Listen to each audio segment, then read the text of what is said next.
Okay, how we doing? Welcome. Tonight will be different because I don't have like scripture and verse. For those of you that saw the title tonight is just practical advice for family and home or home and family or something along those lines. So I just wanted to spend some time. This is how I was just talking with somebody on the phone before I got here that they were asking me what I was teaching on tonight. And I said, what I don't think we do enough of is sharing practical wisdom. Things that we just do that could be really helpful to other people that I think we have a tendency to just assume people know that. Or worse, that it's not that big of a deal. People don't need to know it. And then every once in a while where I do share something that we do or something that we've experienced in our home or our family, people are like, oh my gosh, that's so helpful. Thank you. So I thought, why don't we just do that a little bit? So I just came up with some thoughts. And I'm sure there's scripture to support all of them. In fact, I was going to play the whole "you go find them" card just because it sounded more, but maybe you should. So I'm sure we'll be able to talk scriptures tonight as we list these. But just so you know, even though we do Bible study on Wednesday nights, tonight's going to be a little bit different than going line by line or tearing apart a bunch of scriptures tonight. Tonight, I really just felt like I wanted to help people. And I know not a lot of people come on a Wednesday night, so that's why we do the videos and things like that. And just to remind you, I felt like 2016 was the year that we would allow the abundant life of Jesus in John 10 to come all the way through every area of our life. That's what that word means in the Greek. The word abundant means to come all the way through. It's super high abundant in quality and in quantity to every area of our life. So the life that Jesus wants to give us touches every area of our life. Nothing is off limits to the Lord. Can we all agree to that? Okay. So I just got some things. I don't even know where to start. I've got a whole bunch listed here. I don't think there's going to be a particular order to this. So if you don't have a family yet, this is really good information for the future. If you do have a family, this might help you. Okay.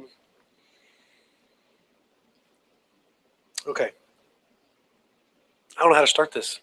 Usually when I give counselor advice, people are asking questions. So I don't know. Right. Thank you, Lord. Yeah, that's a good idea, though. Father, I thank you that your Spirit is always available and always willing. And so tonight, Lord, I ask that your heart would be connected to ours and that there would be revelation tonight.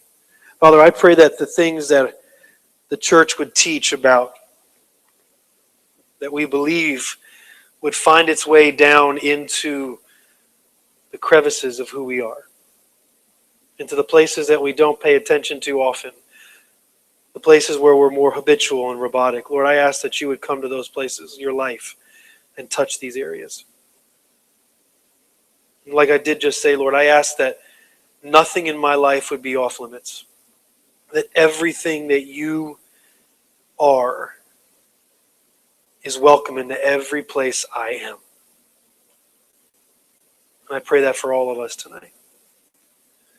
Holy Spirit, would you be real? Would you not just be a belief? Would you not just be this ethereal, mystical being, but would you be a real person among us tonight? Father, I pray right now for every spirit that doesn't align itself with the Holy Spirit. I pray that it bow its knee right now.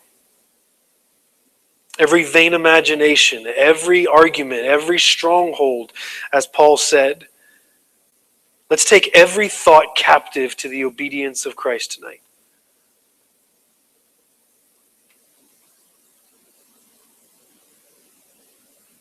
Thank you for your love that causes who you are to be received. Thank you for your love that allows change even when we say we don't want to.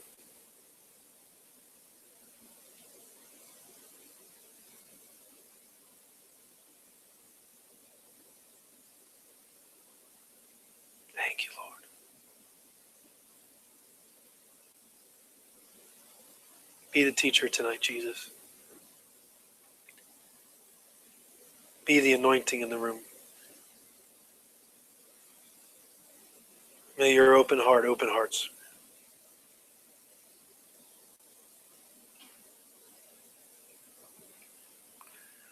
Thank you, Lord. Okay, so I'm just going to jump into this.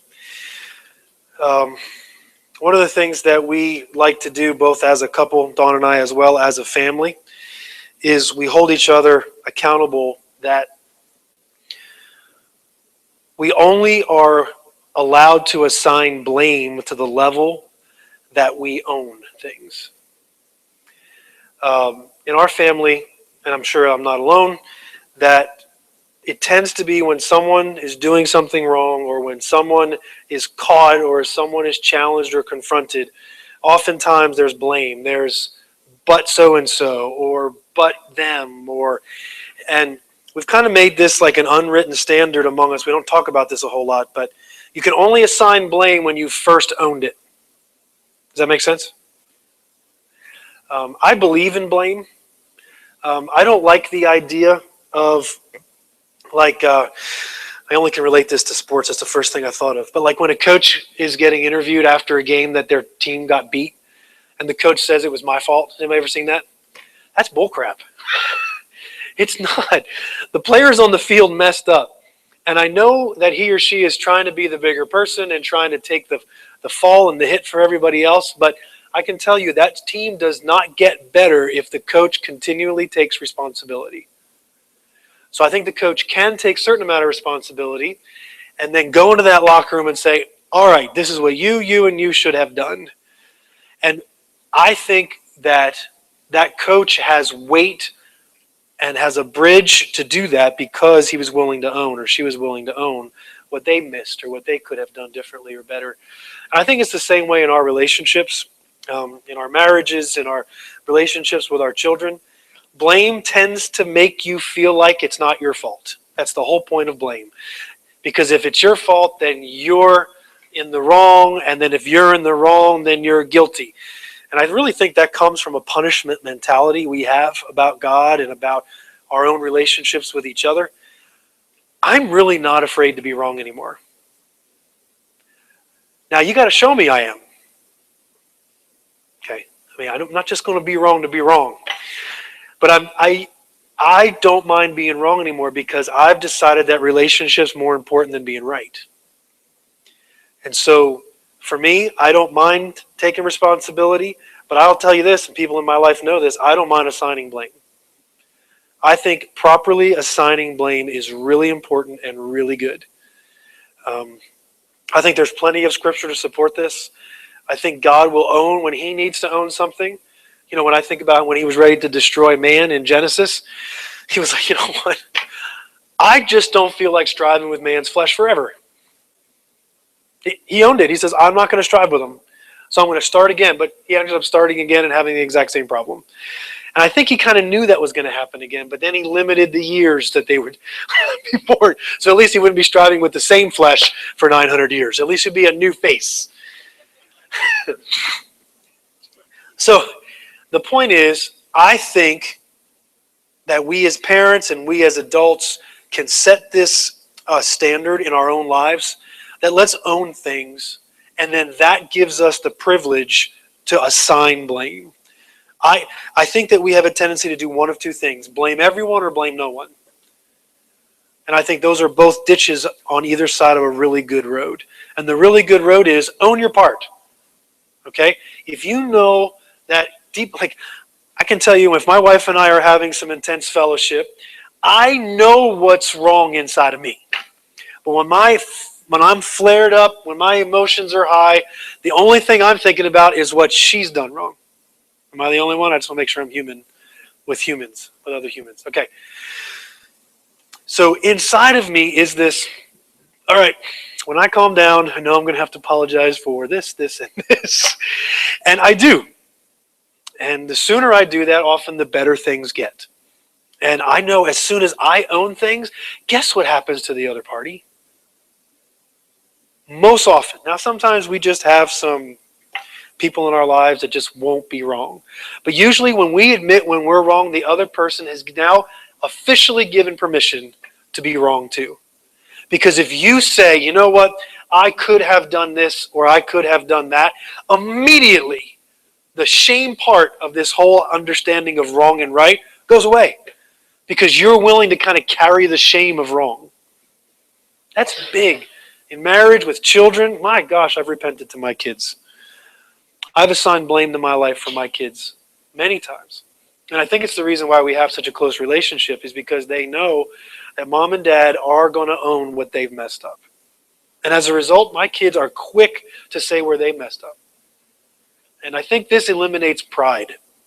I think not being able to say you're wrong has everything to do with pride.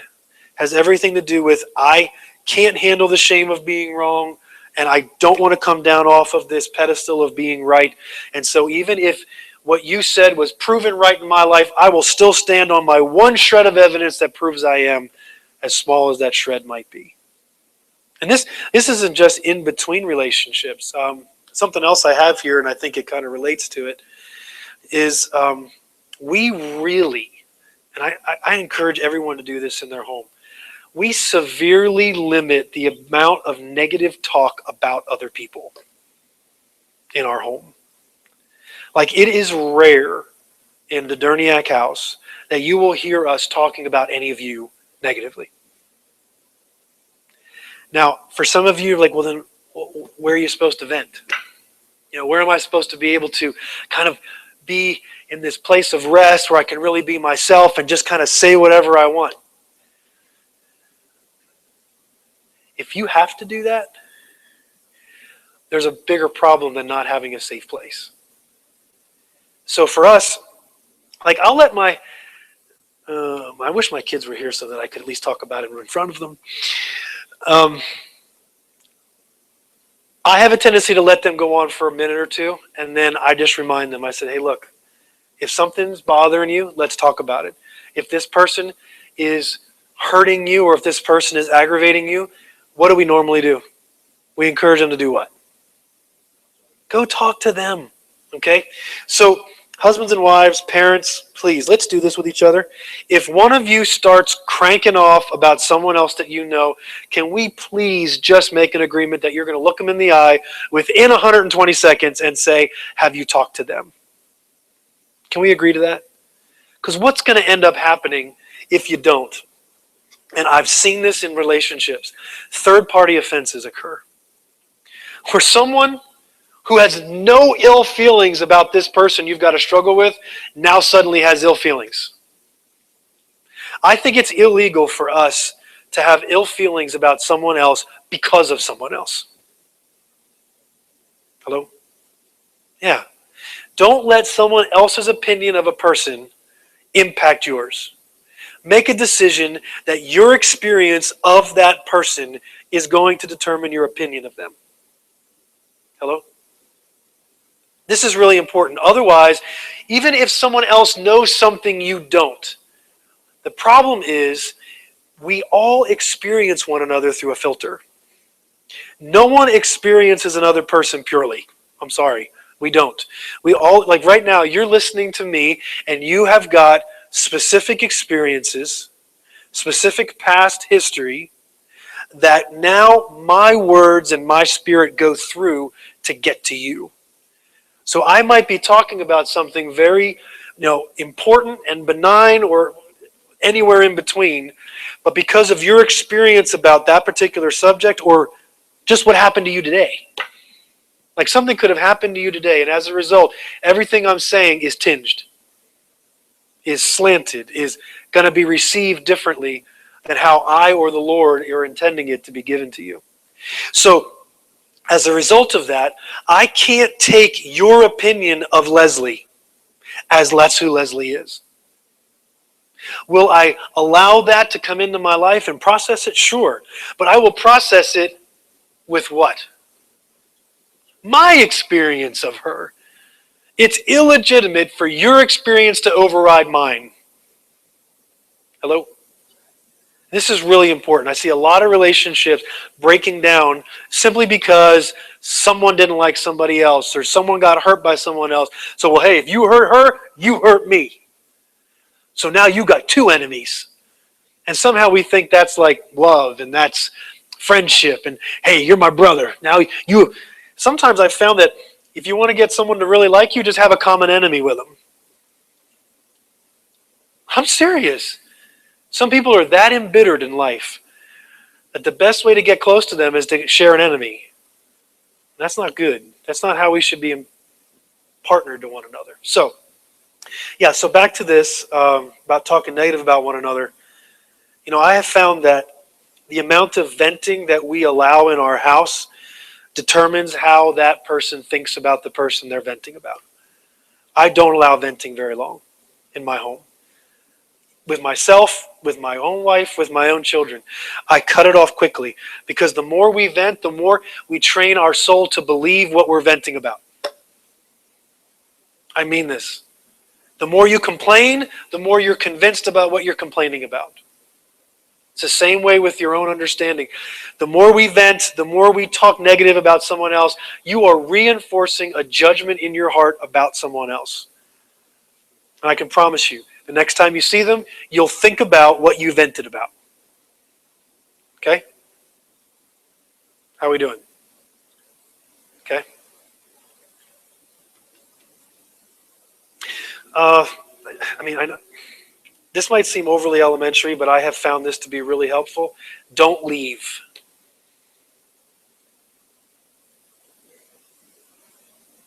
Don't leave. Don't leave people. Don't leave situations. Just don't leave. I get the whole idea of like if there is an intense fellowship moment, the opportunity to cool off. Go to the next room.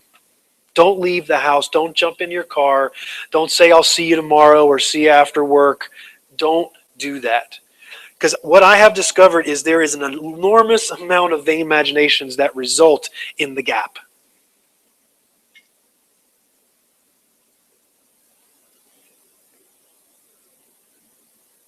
Like I don't see anything good in leaving at all. I think if the nature of our Father is I'll never leave you or forsake you, that nature ought to be reigning in us. I will never leave you. I'll never forsake you. That's why in the relationships in my life now, I tell people, you will have to leave me.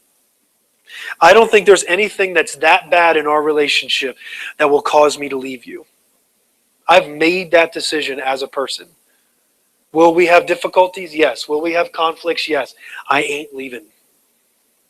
I've chosen to let difficulties and challenges be opportunities. I'm telling you, every problem you have in a relationship, every difficulty, it's your perspective. If you ask me, it's the difference between a peacemaker and a peacekeeper. A peacemaker sees a problem. Okay, we're not looking for problems. We're not excited about them. But at least peacemakers have a perspective of a problem. It's like, we're going to get closer at the end of this. If you and I stick together in the midst of this problem, we're going to come out closer. But if we choose that this problem is the one that we start to separate over, then we're peacekeepers. Because I would rather have my heart at peace than to have to deal with you. And blessed are the peacemakers. Anybody remember what the promise is associated with? Sons. These are the sons of God. So peacemakers dig in. Peacemakers say, I ain't leaving, and if you leave, I'm going to be right here with my heart and my door open when you come back. And if you don't come back, it's one of my favorite songs by the, what's that group called? Oh, you don't want me to sing it. Huh?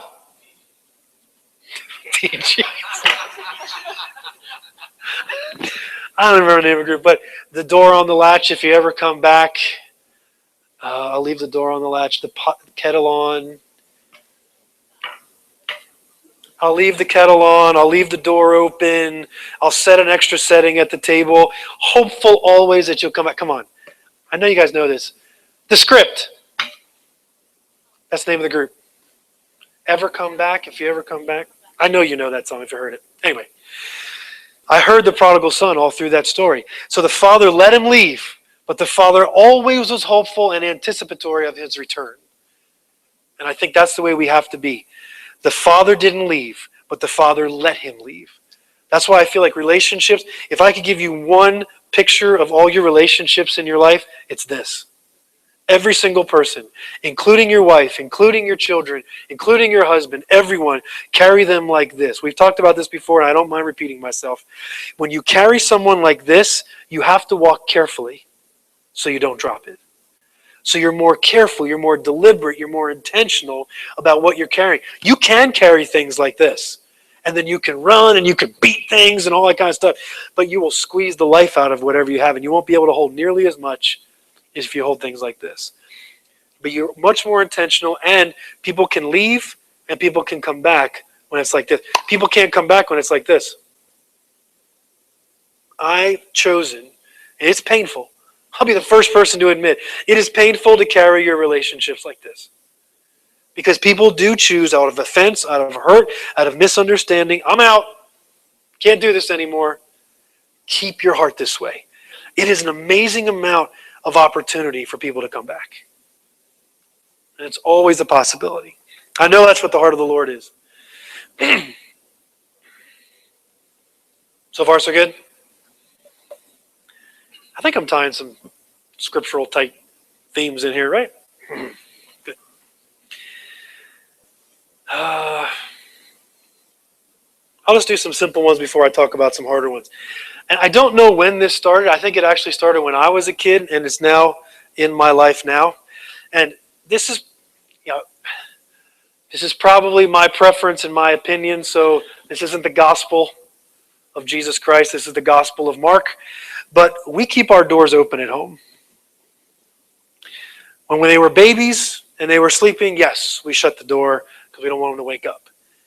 But at some point in time, I don't know when it was for each child, but we always made sure their doors were open. The only time now, I have 3 almost all adult girls in the house, and they will close their doors to change, obviously, and things like that. But when they sleep at night, when they're in their rooms or whatever, we keep our doors open. And I like the feel of a house whose bedroom doors specifically are open.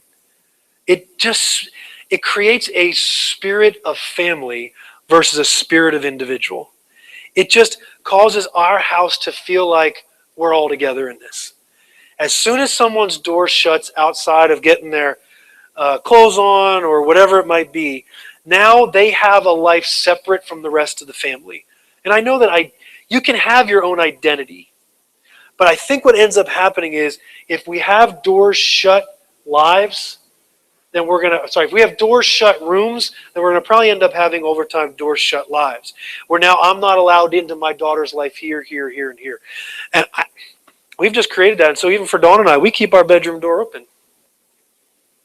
Now we might every once in a while let it go a little more toward the shut side. I just feel like, and what that has done, I can tell you, there is something about doors in your home. They have significance. They have meaning. If there's a lot of shut doors in your house, again, I told you this is the gospel according to Mark, not Jesus, okay? So this is Mark's opinion. But I have found that the more shut doors you have in your life, the more compartmentalized your family is. The more separate your family is. And I can tell you, we have a pretty nuclear and tight family. And I think it's because we've chosen to be open with each other. And so this spills into something else I was thinking about. I mean, honestly, the Durniak family, from the time they were 3, 4, 6, or whatever it was, we talked about everything. And we still do.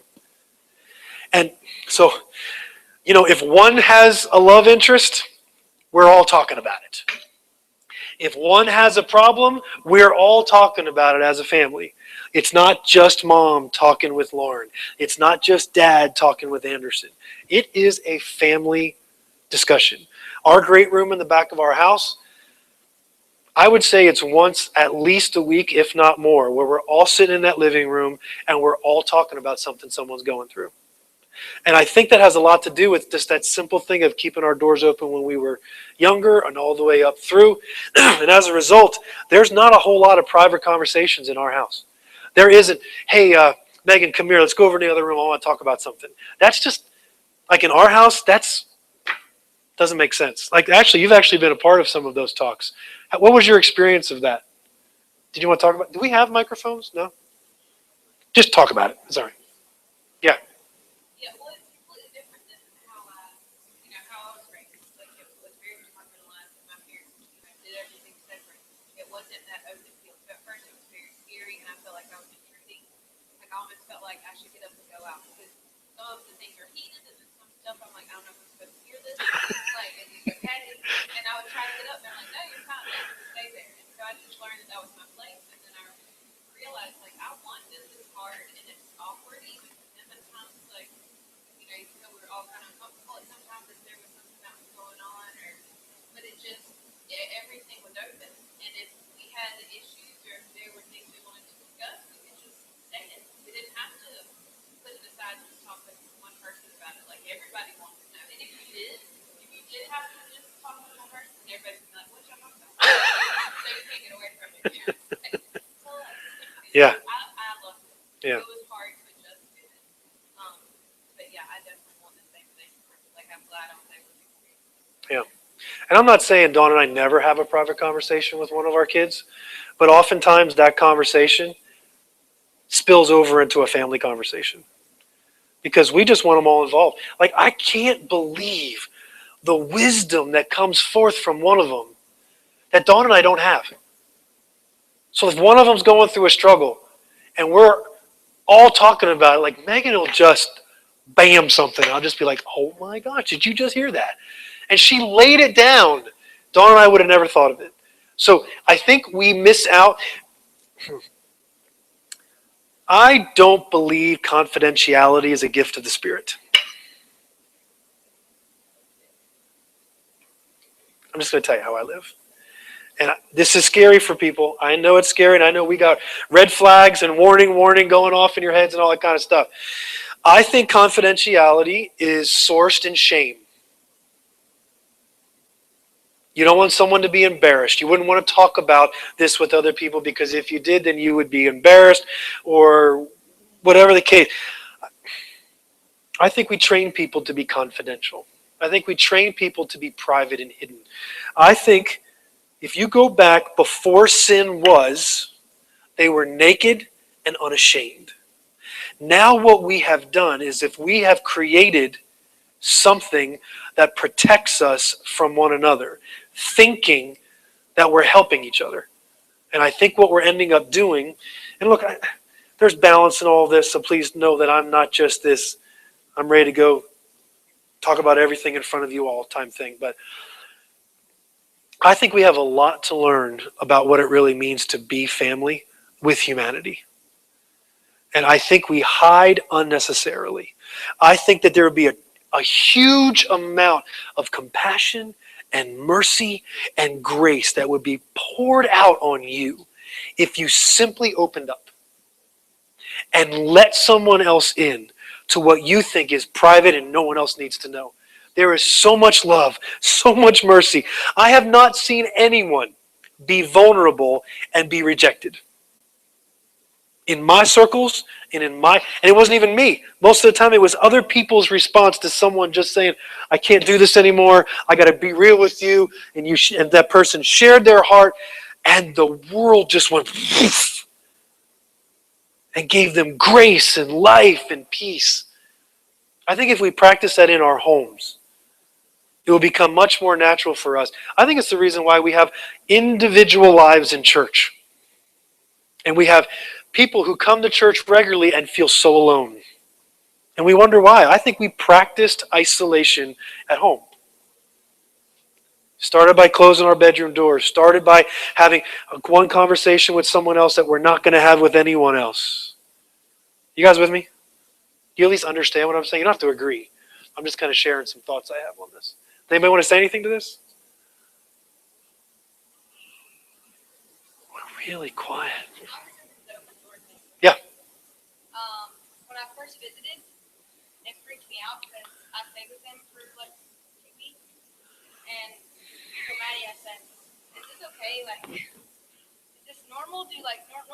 don't do this. Like, why are the doors open? Normal families. And then, like,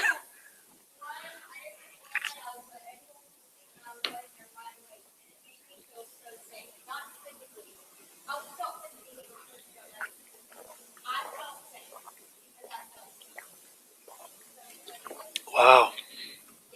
You felt safe because you felt seen. Dang.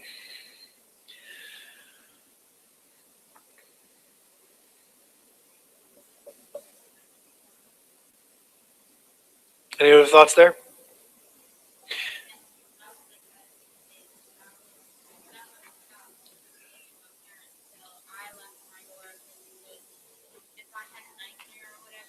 Yeah. There you go.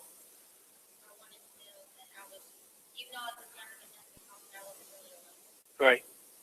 That is really good. So it actually provided safety for you.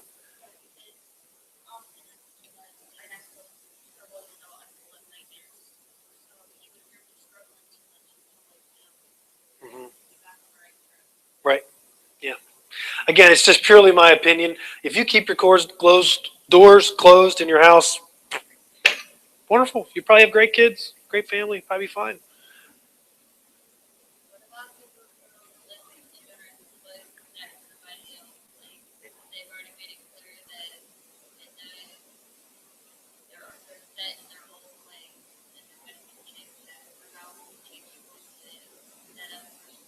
Why are they in your home?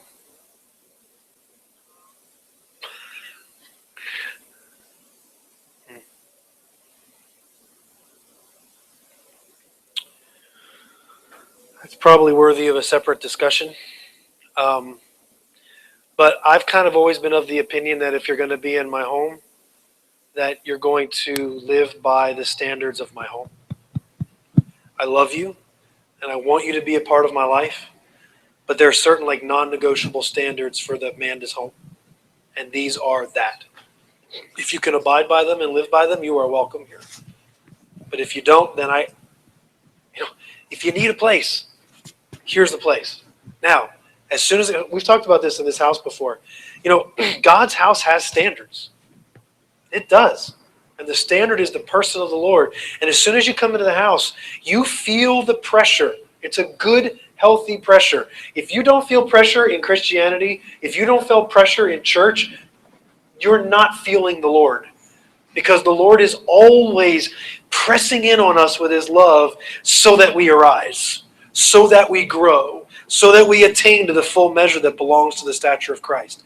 And Amanda, I think in your home you have the absolute right and privilege to ask for that. That's what I think.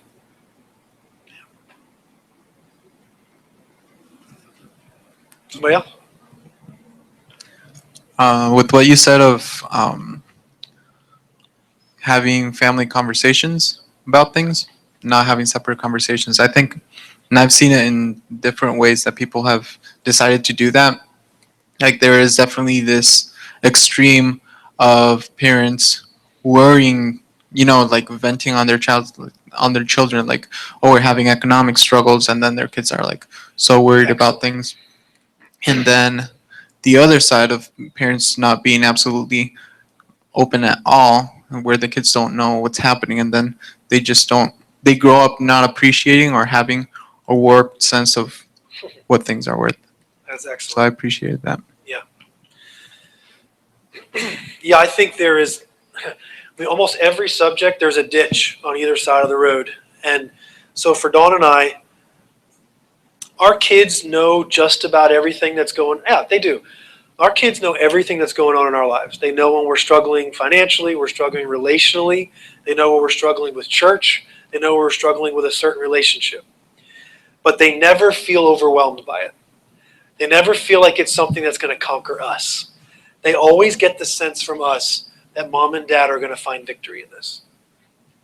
And because they know enough to know that, they come alongside of us in the victory mentality versus, oh, we're going to lose mentality. But I think if we vent how we feel, the fear associated with that sometimes, I think we could pull them into the other side, which is, oh my gosh, are we going to have the lights on next month? Are we going to be able to live in our house next month? So I think you're right. I think there is a wisdom that comes alongside of that. My children and my wife know everything that's going on in my life, but they don't know the extremes of it. They don't know some of the places that my mind goes sometimes, and I have to rein it back in. If it did that, I think it would cause a lot of insecurity in my family. We have to be wise.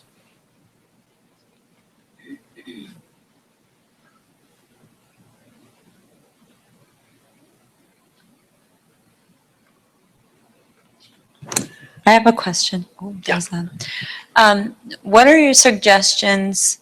And I just in case, like I'm asking this like for all of us, not just for me, but like what are your suggestions for a family that is established in a different way, particularly with the open conversation, in turning that into making that the new normal? Like, what is your suggestions? And because I feel like there'd be a process in that, Yeah. and so yeah, Great just question. I would start with me. So if for, let's say, you know, I'm 10 years into having kids and we haven't done that, and now I want to start doing that. If we're all in the same room together, turn off the TV and have a real conversation. Turn off the video game. Have them put away their phones or whatever else might be limiting their engagement with you, and actually have conversation. Like, it's a regular thing for us to be in that room in the back and not have the TV on, not have any phones out, and we're just communicating. And it's not even like a specific, like, heavy subject. We're just talking.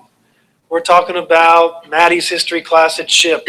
We're talking about something that happened in Lauren's life. We're talking about something that happened with Dawn at FUDS that day. And I think that begins to breed a culture of, hey, I can talk about stuff here. But I think the separateness and the open conversations go hand in hand. So if you start having nuclear discussion as a family, you start having all together type connection, it'll create like, hey, this is a place where I can maybe open up a little bit. And you start with a little more benign subjects like what happened today, the weather, and then you slowly work your way. And I think the parents have to initiate that. So begin to open up about other things. I can tell you this, when it came down to, we had one really like hard situation in our family here in the last year. And I can honestly say it would not have happened as a family had we not built up to that. So I think there is a building up to having like real heavy conversations all together. So it doesn't just happen. I think you do it in smaller, less intense conversation, less focused. We got to get through this thing together and just slowly work your way into that. It's almost happened like almost everything I'm talking about tonight, none of us, Dawn or I or the kids, didn't plan it. It's just something that we kind of stumbled into and we like it and we keep doing it. So there's probably a lot of things you guys are doing too that might be helpful for us all to know at some point in time too. Does that help? Yeah. Okay. So yeah, I don't know how you guys feel about this. You might have your own opinions. I just don't think anything is off limits to talk about as a family. That's why as a preacher here of this family, I talk about sex from the pulpit. We talk about money.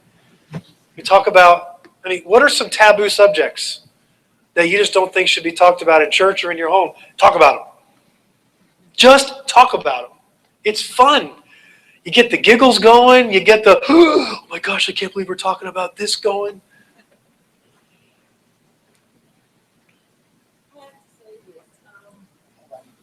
oh, sorry. Did you guys fix that? Yeah. Oh, I'm sorry. Sure.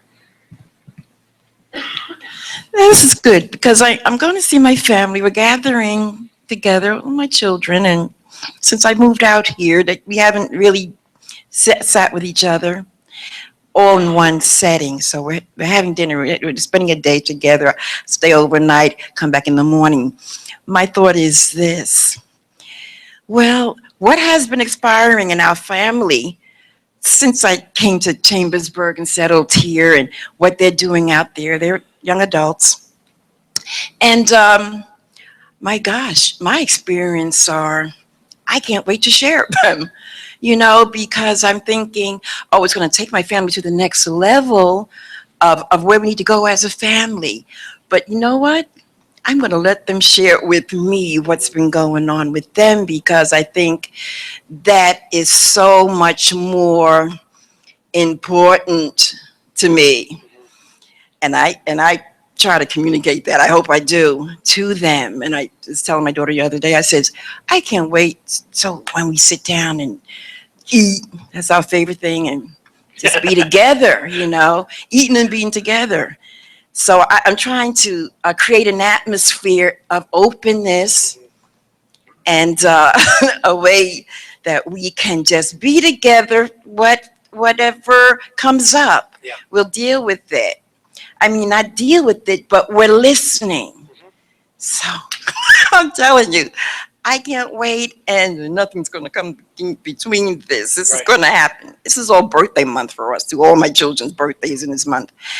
And so we're celebrating, but the Lord is ministering to me that just let the Holy Spirit open up a way of openness on my part. Good. And they'll get that message, and they'll be open. Good. And I'm not going to be so surprised about what comes up. I'm just going to Yeah. kind of like. Now, I will warn you, if you do that for the first time, some stuff might come up that you might not like. Yeah. Some people's irritations or aggravations, or, okay, you want to talk? All right, I got some things to talk about. Yeah. And I will say, sometimes that needs to come out before people can actually have real connection with That's you. right. Don't That's be right. offended by that. That's right. Don't be offended. Let it come out. It's part of the process of hearts connecting, opening up. That's right. Stuff gets just piled on, let it come. Something else I was thinking about. Thank you, Okay. Laura. Like, my biggest pet peeve is lying. Like, I hate lying. I hate it. And even when my kids were really little and just did the little white lie stuff and all that kind of stuff, it just drives me crazy. And now that I am a parent of older children, I finally figured out why I hate it so much.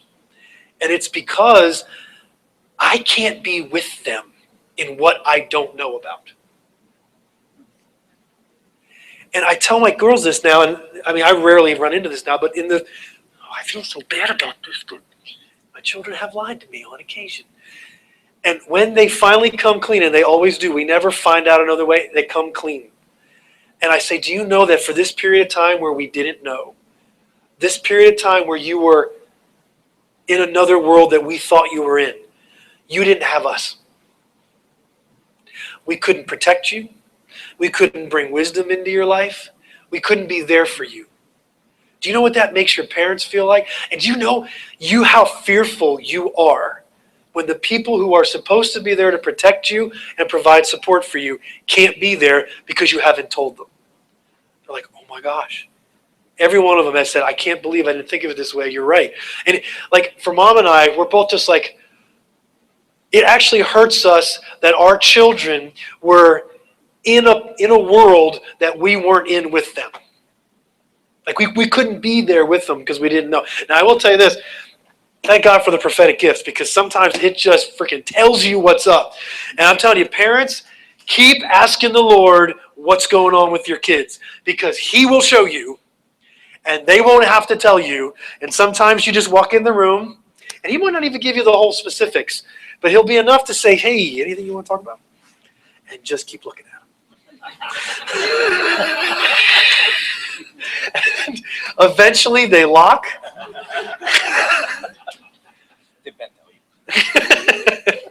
And they start to talk. And guys, here's the thing. If you go to them and you don't go to them like, do we have something to talk about? Because you do that, no wonder they're lying to you. Hey, is there anything we should be talking about? My heart feels like, I feel like there's something between us. There's something that we should be talking about. I can finally talk about this with you.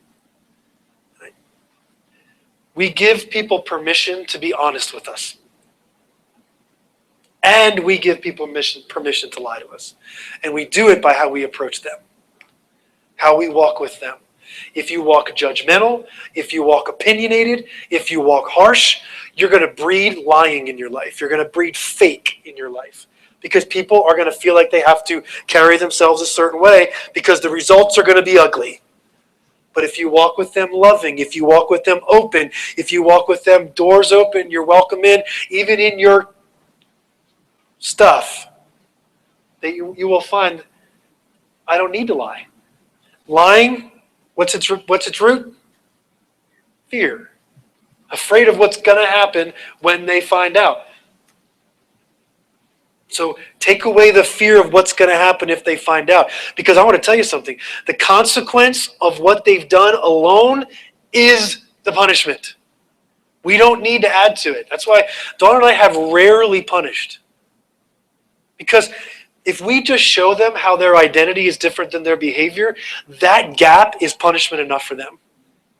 Like the story of Dawn throwing Megan's cell phone out the car window. Has everybody heard that story? Okay. Let Dawn tell you that sometime. Like, that's the closest thing we've ever come to punishing. Because the consequence of bad behavior is supposed to be the punishment. God designed it that way, that what you sow, you will reap. If you pile on the reaping, you're creating religion. Dang, there's some good stuff being said. Seriously, let the consequence be on them. Here's the other thing. I've seen the other extreme on the other ditch. You take away the consequence. Like parents don't want their kids, so they bail their kids out because they don't want their kids to have to deal with what they've done wrong and the recompense of it. No, they need to feel that. If we bail our kids out, I promise you when they get into the real world, they're not going to have someone else bail them out. And they're going to be like, what? Life is so unfair. But if we create a scenario now where life is fair right from the get-go, but here's what I think. I think what happens is punishment creates fear, fear creates lying, lying creates more punishment, punishment creates more fear, and then we start this cycle going on in our lives. Stop it now. Take the punishment away, show them how their behavior or what they're doing is opposite or at least different than who they really are, and allow what they've done and the feelings that are associated with that, let those work through. I promise you, it's enough.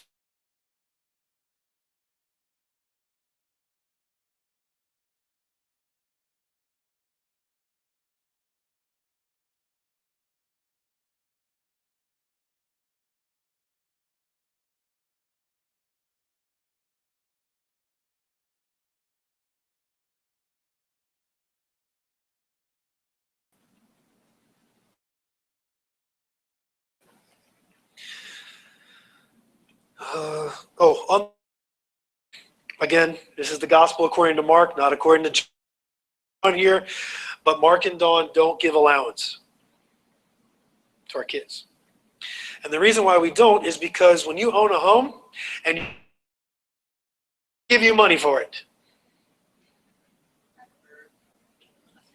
So why in the to do something that you're eventually going to have to do for free? It creates an entitlement mentality. And I see a lot of kids who get this. I mean, I hear kids, my son says they get $100 either every 2 weeks or every month. And I'm like, for what? Yeah, I know. No, so my kids do things around the house to learn responsibility. Responsibility is the payment. Maturity is the reward. Congratulations, you're growing up. That's way better than the $20 bill I would give you. Now, do they agree?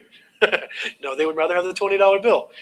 But there are other things then. Okay, so cleaning their room, washing dishes, helping around the house with whatever. Okay, that's not allowed, in our opinion, that's not allowance. But if Anderson comes with me to work on the apartment, he's getting paid. If he goes and helps me in the restaurant, he's getting paid. There are certain things that I do believe then create a work ethic. If I do work, I get a reward. Okay? But if you work around the house, like no one's paying Dawn and I. Like I have not seen my kids once give me money for folding their laundry. I would love if they did it, but they have not once paid me. So I'm not going to do it for them. It's part of the deal. It's part of life. And we start that really early, And we did this, so I'm not telling you that we did it, but if you do this, you'll get M&Ms. If you do this, you'll get this. And then what happens is if that becomes the regular mentality, especially for the little ones, then every time they do something right, they're expecting a reward. And don't get me wrong, I wanted them to pee and poop on the potty. They were getting something for that. Because I hated diapers. But there was other things. Yeah, homework, things like that. Like I hear of parents giving like a $100 bill for every A. No, an A is a reward. The feeling of getting an A, the feeling of working hard and getting the good grade, that feels good. Don't cheapen it with $100. That's my thought. Again, you're getting a lot of opinion here, and I'm free to admit this is not what God says. This is my opinion. Any thoughts on that? So we don't do allowance. What else? Oh, when our kids were young, I had parents think that we were way too hard on our kids. We disciplined regularly, consistently, and we did it young. And I think the younger your children are, not like 6 months old getting spanked, okay? That's a different story. But the younger they are, as soon as, this is what, if you have younger children, Dawn and I discovered this. Until they're able to listen to your reasoning, I believe corporal punishment is totally legitimate. Now, I believe corporal punishment is a little bit different than, are you eating M&Ms? That's like squirrel. When I see M&Ms. If you say something good, she'll give you. You haven't got one yet. Haven't gotten one yet. Must not be saying much good. What was I saying? Oh, corporal punishment. Again, yeah, you won't. Eat away. Eat away. No, it's fine. It's okay. Like we didn't slap him on the head. We didn't slap him on the arm. We didn't throw him around. It was some swats on the butt. Okay? And they were firm. They weren't like, oh, they felt it. And they knew it. And I think that's legitimate. I think that's biblical. In fact, it is biblical. Spare the rod. You spoil the child. You train up a child in the way they should go. Okay? That word train actually means to scourge. It means to discipline. It means to be hard. It means to be difficult. It means to be like in their face. Hello? Huh? Flog. Yeah, I knew it was something along those lines. All right, guys, this might not work well with 2016. Who was the running back? Adrian Peterson, that kind of stuff. Now, I don't know exactly what he did. He might have been a little bit of that. But the younger they are, and until they're able to understand your reasoning, that's the point. There's the point. As soon as your children are to be reasoned with, corporal punishment must stop. If you spank past their rational thought phase, then you're into punishment, and you're actually bordering on abuse, in my opinion. I think that a child, and it's different for every child, okay? I'm not going to give a specific age range but when you start to talk to a child and they respond to you rationally, off, hands off. Maybe these, I'll tell you what, that across the lips, for a smart mouth or something like that, that hurts. And that'll wake them up. But otherwise, I believe it's rational. I believe it's a more mature way of bringing them into their identity. Don't forget, the whole point is their identity. If you think behavior, you will want to spank more often. If you think identity, you'll want them to see and understand. Spanking does not see and understand. And by the way, I've said this before many times. I'm going to say it really quick. Spanking when they're young is like a reset button. It is, because they're like, they're totally into whatever they're doing. They're in their temper tantrum. They're in their whatever. And then, boom, what just happened? It wakes them up. It gets them up and out of their current mindset, which is never good. It's the reason why they need that SWAT. And it's just kind of like a reset on your phone. And then it gives you the opportunity to kind of talk to them. Because you can't talk to them when they're temper tantrums. Have you ever tried to? I hate being in a store and watching a parent try to reason with a 2-year-old that's having a temper tantrum. Have you ever been there? Like you just want to go over and take care of business for them. You do, yeah. So, yeah. I mean, I got thoughts on that. I'm not sure how far you want me to go with that. I got lots of thoughts, especially on young children and discipline. Did I see a microphone? Yeah. There's a training technique with horses called gentle as possible, firm as necessary. And when I learned it, I thought it applied everywhere in life. If you train them to need as little correction as possible, as little, even correction in their movement, then they will learn that that's all the more they need. Good. And you can be so gentle with correction when they have learned what it is that you want. And that comes with very clear communication. The better you train, the easier it is to partner with them forever. But the harsher you are, then they expect that if you really want it, then there's a lot of force that's going to come before they will give. Right. And so I think kids can be that way to a certain extent, that if they're expecting you to be harsh, then that's their expectation, and that's as firm as it will really take to get the kid there. Excellent. Do you want to say something? I actually wanted to ask, I don't know if these words would stir up anything in anybody, but what's a healthy amount of fear that a child should have for their parent? Mm-hmm. Great question. I want my children afraid of me.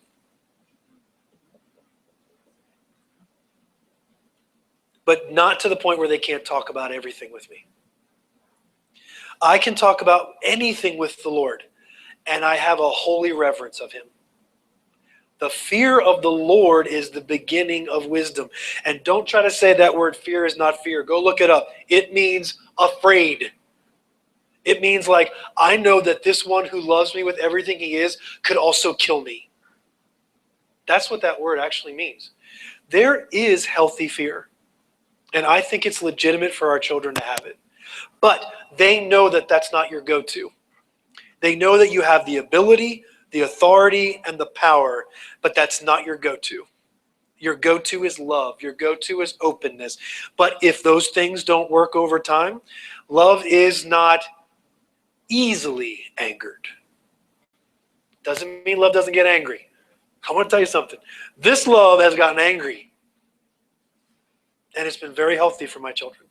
And the times where it wasn't healthy, when love was easily angered, this guy repents. And that's, repentance is a huge part of when you do make a mistake, it covers you. Your kids have more grace for you than you have for them. I've discovered that time and time again. If I'm quick to repent, they are quick to give grace. They really are. So yes, I think there is a place for fear, but it's not your go-to. It's okay, I know dad loves me, but if I spurn his love and spurn his love and spurn his love, there's going to be something coming. Yeah. So, there was something else I want to talk about.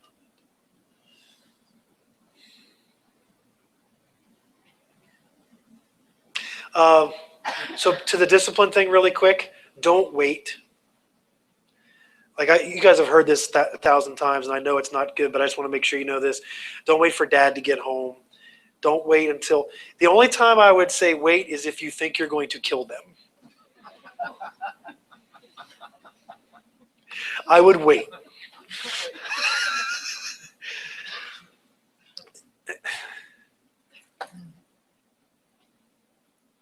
Do you know that the Lord disciplines in anger? Do you know that the wrath of God is upon those who do not believe? That is not Isaiah. That is not Jeremiah. That is Jesus in John chapter 3. The idea that God's anger is satisfied in the Lord is not biblical. God's wrath is still available to you. Now, we know that the word wrath, if you've been around long enough, you know that word is not just anger in the scriptures, right? It's the full gamut of God's emotions. It's the word orge, and it means all of the emotion of the Lord. It's the intensity of God's feelings toward you. So the orge of God is always directed toward us. Now, if you are walking away from him and you are spurning his love over and over again, you will get wrath, anger, okay? But it's still his love. Never separate God's anger from his love. That's why parenting, like for me, I have disciplined in anger before and I have not repented for it because I didn't feel I was supposed to. I felt like it was righteous for me to be angry about a behavior or about a mindset or about an action. And for me to discipline them in that, again, as long as I didn't hurt them, was beneficial to them. If my kids never see me angry about their lack of understanding or lack of identity, they won't have a gravity about walking in who they are. I think they need to see it. I think it's part of the deal. If you always wait till you're calm to talk to them about it, then when they get angry, they'll be like, oh, what's wrong with me? I never saw my parents do that. Or the opposite. I only saw my parents angry. You know, we don't want that either. We keep going to these two ditches. Don't do that either. Oh, here's another one. And this is really important. I know how a parent feels about me by how their kids are with me. I've watched this over and over again. Parents who struggle, like if I have a relationship with them in some area of my life, whether it's business or church or just friendships or whatever, I have found that when parents have an offense or an attitude toward me, the kids carry it. There are some kids who will just draw near to me, and again, I'm talking personally because I'm me, who hug me, whose hearts are wide open to me, and for the most part, I'm not saying it's 100% true, but for the most part, when I look at those parents, their parents' hearts are the same way toward me. But if those parents complain about me, if those parents talk negatively about me, or even they don't do that, but their hearts are turned away from me, the spirit of the home will tell the children to do the same thing. And over time, that will influence them. And then when I go to hug your kid, and it's kind of like, or I try to talk to them, and they're kind of like, yeah, whatever. It's not just them being in their video game. It's not just them being obstinate, arrogant kids. It has something to do with your own heart attitude as a parent toward that particular person. I found this to be true. The spirit, I believe your home has a spirit. I believe we create it by our own spirits. How we live, how we think, how we feel in our hearts creates an atmosphere in our home. And when people walk in, if they're sensitive, they'll feel it. That's why I remember Harold Everly saying this a long time ago, and it's affected my life ever since. If I have a judgment toward a certain kind of people, that certain kind of people will feel like they can't get close to me. They'll just feel it. They won't know why they can't get close to Mark, but they just can't. It's because I've got an issue with them, or I've got an issue with that type of person, or whatever. I have discovered that that's a spirit I have developed in my own life. And so Dawn and I have kind of been pretty intentional with each other to create an environment where everyone feels welcome, everyone feels at home. And the results, for the most part, have been really positive. So it's just a little hint I'll give you. If you want to know how a particular person may feel, see how the kids are. Check it out. Just a little test. Hey, Mark, kind of going back to what you started with, or even a question that about closed doors and the question that Amanda asked, but if every home has a spirit, you need to be careful that your home doesn't have multiple personalities. And those closed door things, those different standards within the house, if you have those multiple things competing against each other, it's going to cause for a chaotic experience. You ever walk in the home and just felt chaos? It's probably those competing spirits of your home trying Absolutely. to figure out who's going to be dominant. Yeah, I agree with that. And so on the spirit of the home thing, and I will try really hard because I was going to preach on this last Sunday, and it's probably going to be a couple weeks before I can preach on it again. But be careful where you're sourcing your life. And I mean that very intentionally. What you spend your time with will impact your life. Jesus said this.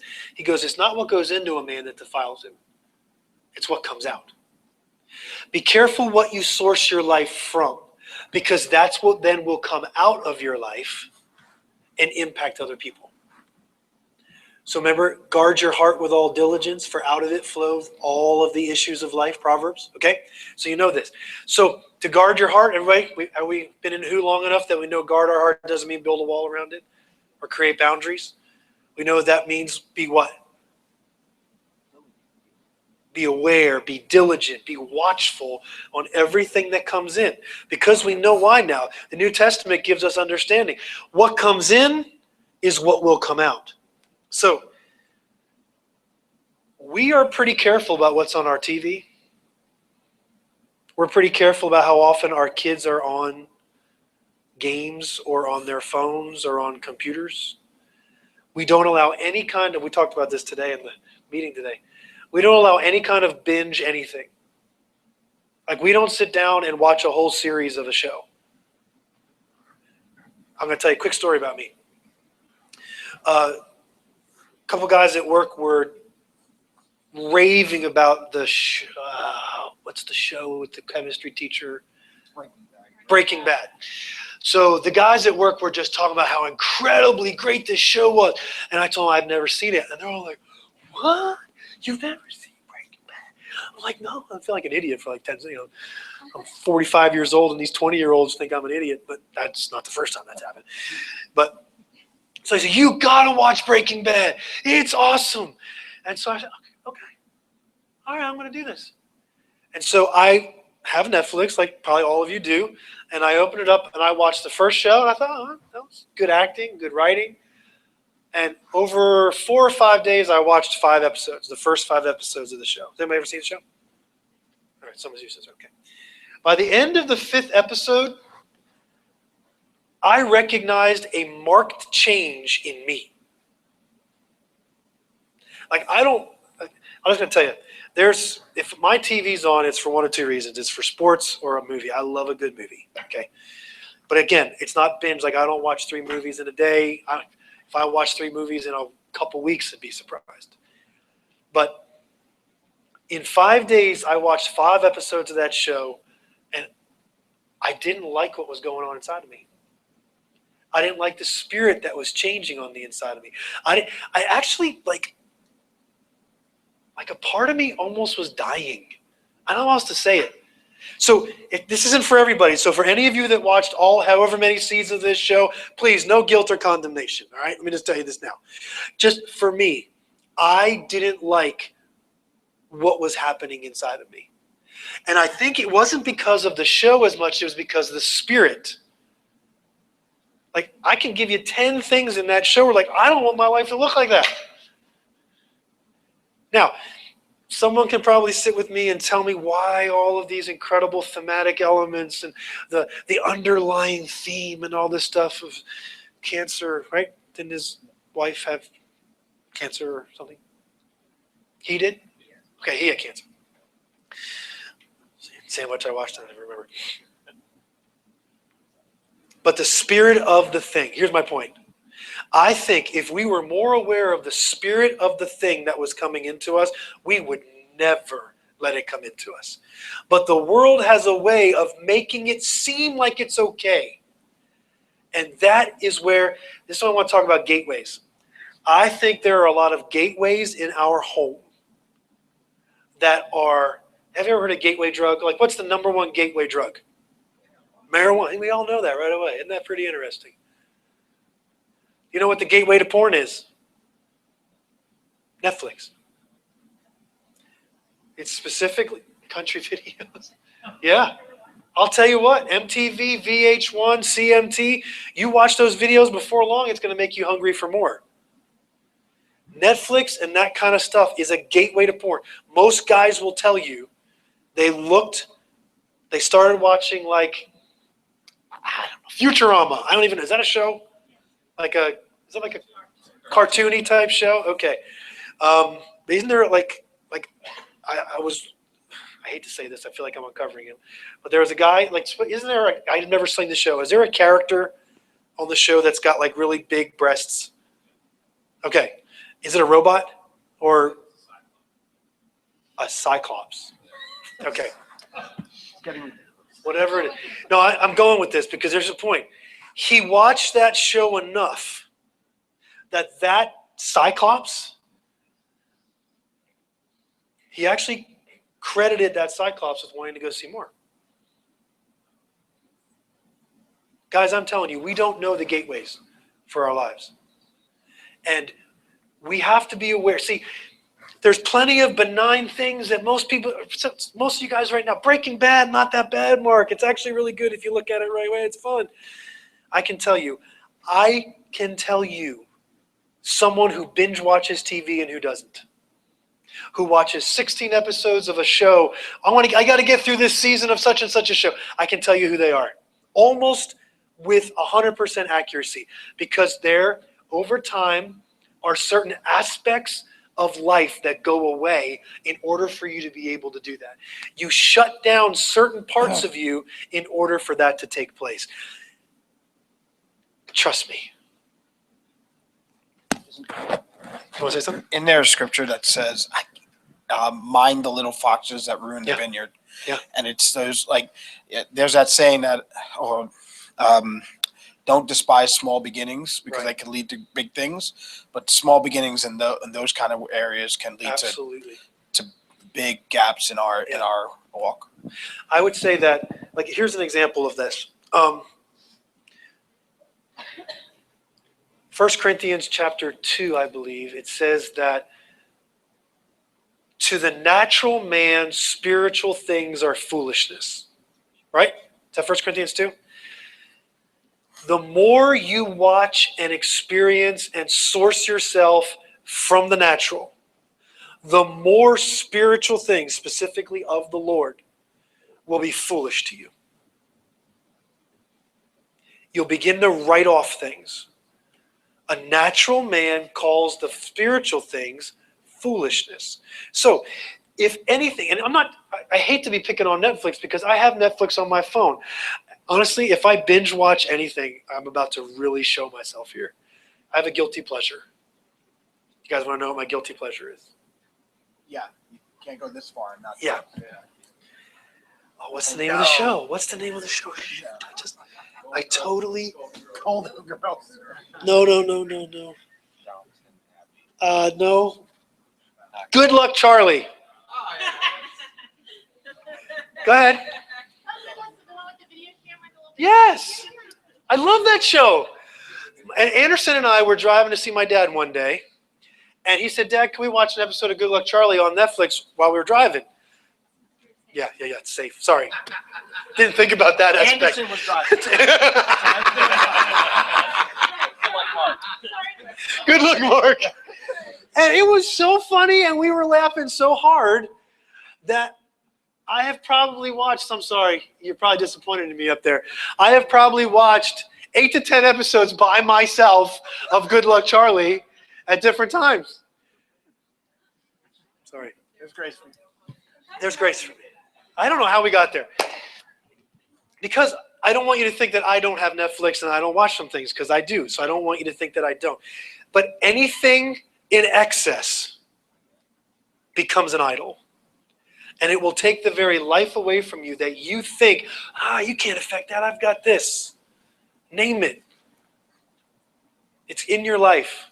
And I for your benefit, for your kids' benefit, be aware of these things because they affect your spirit and then they eventually affect the spirit of your home. And anyone who looks to you will get affected. Honestly, that's why I'm really careful what my eyes even look at. Because I know it impacts my spirit. And I have my girls are pretty much set. But I've got a son who is 12 years old and still hangs on to everything I say and do. And not only what I say and do, but he picks up my spirit. Like for the last 4, actually probably before we left for Costa Rica, and since we've been back, he's with me every day, working wherever I'm working. And it's not so much that we're talking about specific things, like I'm sitting down and I'm looking at Anderson and I'm teaching him things. No, he's just with me, and he picks up my spirit. You know, another thing, parents or soon-to-be parents, or I want to be a parent one day, hang out. Men, hang out with your boys. Girls, hang out with mom. Quantity time with girls if you're a mom. Quality time with boys if you're a mom. Did you guys hear that? Boys need to pick up the spirit of dad. Girls need to pick up the spirit of femininity in the mom. So quality time with the opposite sex, quantity time with the same gender. It's so important. Anytime I'm going in the car somewhere, Anderson jumps in. If I'm going somewhere, Anderson's going with me. If I'm doing something, for the most part, Anderson's doing it with me. It's because I want him to pick up my spirit. And as a result of that, I have to be really aware of what's happening in here. And what's happening here has a lot to do with what I'm taking in. What are you taking in? What are you allowing into your life? I'm not trying to be religious. If this is religious, you're missing the point. This is spirit. What you take into your life is what will come out of your life. And people will feel it, and anyone who looks to you will be influenced by it. I don't want my son influenced by that stuff. All right, I got to finish up here. You've heard me talk about this before, and I don't care. I'm going to talk about it again. Balance your family time schedule. I am convinced that families who spend the majority of their free time in their children's activities are an unbalanced or imbalanced family. I don't think we had kids to center our lives around them. I think we had kids to raise up sons and daughters that inherit the earth.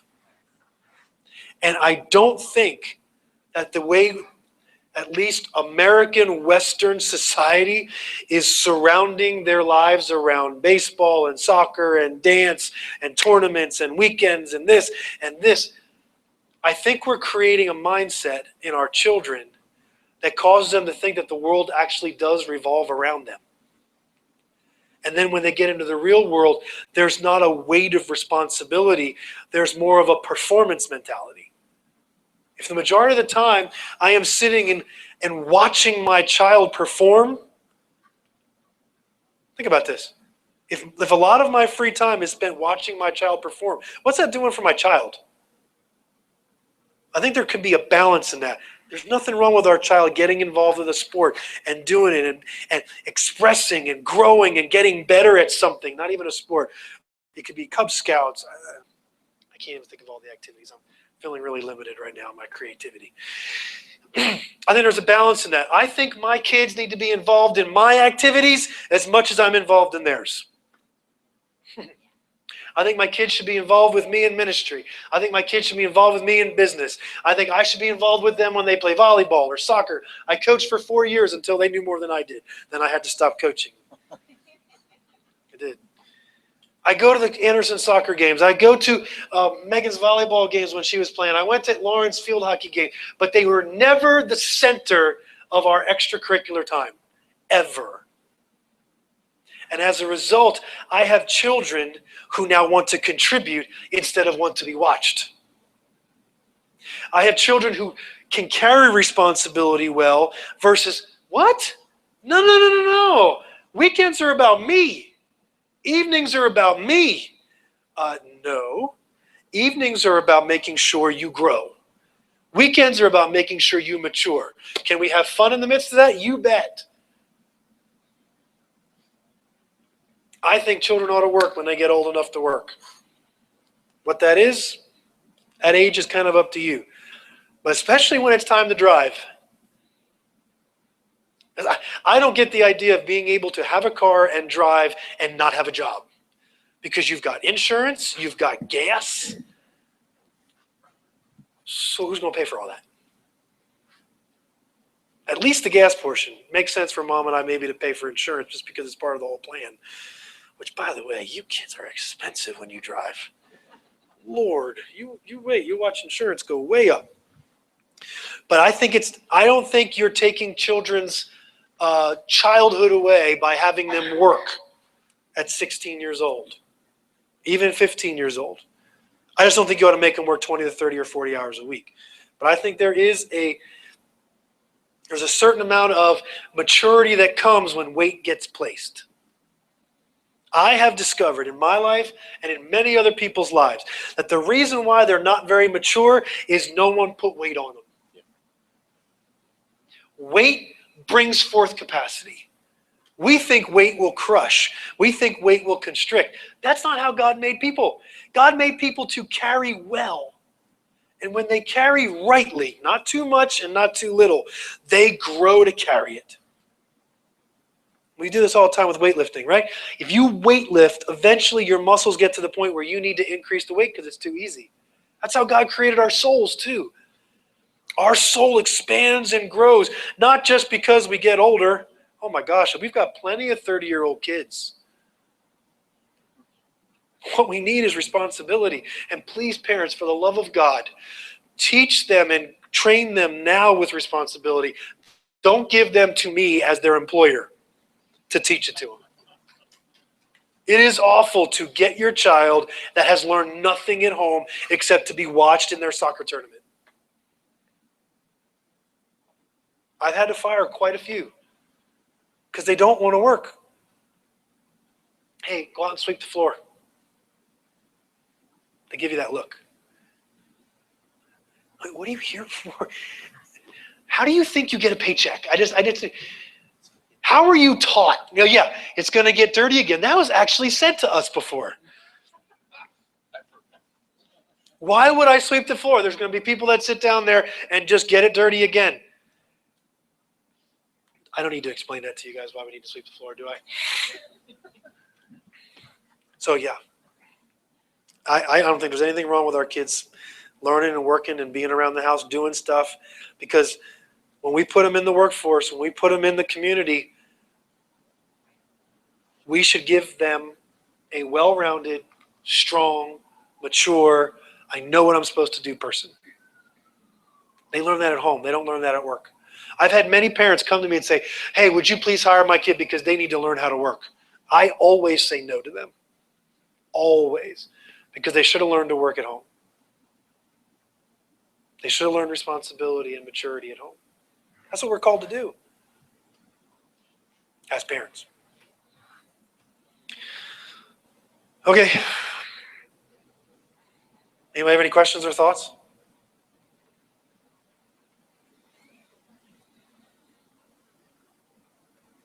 Wow, it's quiet in here.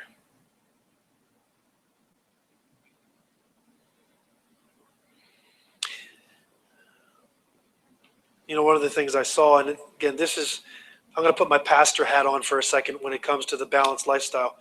I've seen, and please, if this is you, this is not meant personally towards you. This is just an overall observation I've found. But there are many times where I'm like, man, it would be so awesome if so-and-so was here to hear the teaching today. Or it would be so great if they experienced so-and-so today. And it would have been like, if they would be here to catch the impartation of what was going to happen, then they would be a better parent. And instead, they're not here because they have to go do something with their kids, some activity for kids.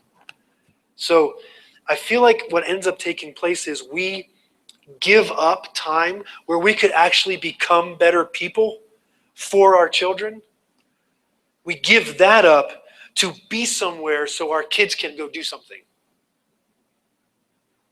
You got me? Am I getting across to you? Do I need to explain it again? And I feel like we miss opportunities to actually be better for our children, thinking that we're doing something that's better for our children. So I think there's a balance in that. Like I said, my kid plays soccer, my kids did sports and band and worked and all that kind of stuff, but there was a balance. And my kids learned just as much, if not more, being involved in our activities as they ever did in mom and dad being involved in theirs. They knew their parents loved them, encouraged them. We were the crazy, at least I was. Dawn's not. I'm the crazy parent that shouts from the stands. I'm the one that says stuff. That wife's going, shh. I'm that parent. It's always nice. It's always encouraging. So they know that they have an encouraging parent. They know that they have people who are supporting them and being with them. They don't need to have their lives revolved around in order to feel that way. So, plus, you're really cool people. You parents, you're really cool people. Your kids should spend more time doing what you're doing, involved in what you're doing. If you're doing a household project around the house, ask the kids to help. Even if it's something simple as just handing you things until they're old enough to actually do it. Like Anderson painted rooms for me in the apartment this week. He starting to, honestly, it's not because I taught him a lot, it's that he watched. He was around it enough that now he's starting to carry that and do stuff. I think that's right. Okay, that's my opinions. And I was pretty clear that was my opinion, right? Yeah, you can do whatever you want. But most of the time, when people ask, like for counselor advice, they're asking for our opinion. So I thought I'd give you a little bit. So no thoughts, no questions, nothing. You're all good? I have a quick thought. Yeah. Only because I was once this kid. Something I'll definitely do different with my children is to be mindful of where they spend the night and who spends the night with us. Because there wasn't a whole lot of mindfulness in that when I was growing up, and I can see times where I was put in very unhealthy environments and where very unhealthy environments were brought to influence our home. That's good. Yeah, so be aware of those environments. I want my kids in those environments at some point in time, but I want them to be strong enough to be the light in those environments. And each one of my kids, you got to know when the right time for that is. Like, I don't want to keep my kids from a place where they can be a good influence, but I don't want to put my kids in an environment where the environment will influence them. Does that make sense? So we want to train up our children, raise them up, give life to them, and release the life on the inside of them so that every environment they're in, they're the influencer. That's the goal of parent raising. Wouldn't that be awesome? Where Spencer and Carter, no matter what environment they're in, they are impacting it positively. You don't have to hide them from any environment because every environment they're in, they are kicking butt. That's the goal. But you're absolutely right. Until they're ready, don't do that. Too early. So I would just encourage everybody that if you did feel a bit of a twinge when something got mentioned tonight, to seek it out. I mean, there's, I don't know, 8 or 50 of the things that you said that can strike something in me. Like, so look at it, evaluate, take it to the Lord, take it to your family, take it to your spouse. I mean,